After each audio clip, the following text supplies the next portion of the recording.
সাত সকালে প্রাণ গেল এক কনস্টেবলের। শনিবার সকালে মাদ্রাসা বোর্ডের উচ্চ মাধ্যমিক পরীক্ষার ডিউটি করতে যাওয়ার সময় রাস্তায় একটি পিকআপ ভ্যান নিয়ন্ত্রণ হারিয়ে ধাক্কা মারে দুজন কনস্টেবলকে।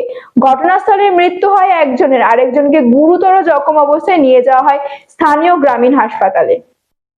সাত সকালে প্রাণ গেল এক কনস্টেবলের। ঘটনাটি ঘটেছে আজ শনিবার সকাল 6:30 নাগাদ ইসলামপুর থানার ঈশাননগর গ্রামে। জানা গেছে মাদ্রাসা বোর্ডের উচ্চ মাধ্যমিক পরীক্ষা ডিউটি করতে যাচ্ছিল দুজন কনস্টেবল। রাস্তার ধারে বাইক দাঁড় করিয়ে দুজন কনস্টেবল বাথরুম করছিল। এমতো অবস্থায় পোল্ট্রি মুরগির বোঝাই একটি 260 পিকআপ ভ্যান নিয়ন্ত্রণ হারিয়ে তাদেরকে সজোরে ধাক্কা মারে।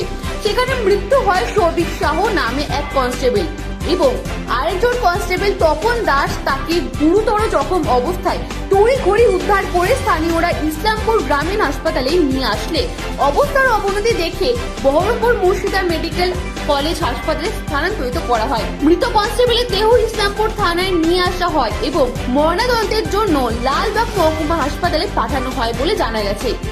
ওটা পাহাড়পুর গোপীনাথপুর ক্যাম্প থেকে ওনারা পরীক্ষার জন্য ইসলামপুরে আসছিলেন। সেই টাইমে ওদের বাথরুম চাপে, তখন ওরা বাথরুম প্রস্রাব ভিজল। সেই টাইমে একটা মুরগির গাড়ি তাকে অ্যাক্সিডেন্ট করে হয়ে যায় এবং তার সঙ্গে সঙ্গে একজন স্পট ডেড, একজন বহরমপুর হসপিটালে ভর্তি।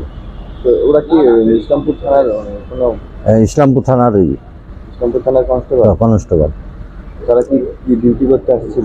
পরীক্ষার ডিউটি করতে আসছিল। ডিউটি অ্যাক্সিডেন্ট হয়েছে, একজন স্পট ডেড মারা গেছে আর একজন বহরমপুর হসপিটালে ভর্তি হয়েছে।